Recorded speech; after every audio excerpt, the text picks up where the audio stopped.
In this section, you will learn how to paint noodles and toppings and how you can texture the dish. So let's bring the main elements of the ramen to life. First, the poke. Begin with a base layer of underglazed red or ochre. Then add a lighter vermilion red mixed with white to bring out the texture and highlights. This creates a rich marbled effect on the poke.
Let's tackle the curry broth. Use a mix of burnt umber and brown to give that deep, flavorful look.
favorite part, the iconic Naruto fish cake.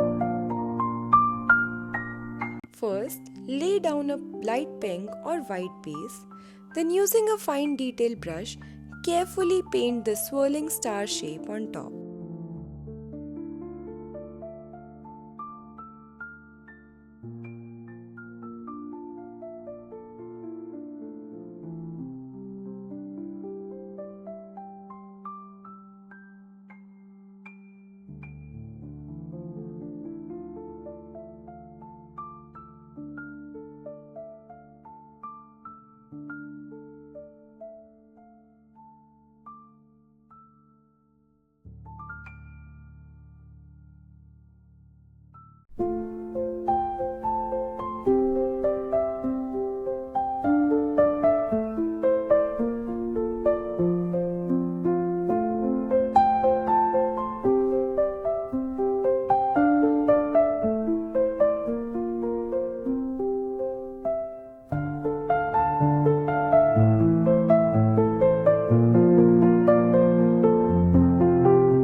about sprinkling some spring onions on the top.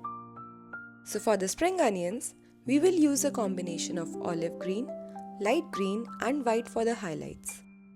These little details really help the dish pop. How about little sushi on the side? So just a small touch of green and white highlights will bring the sushi to life.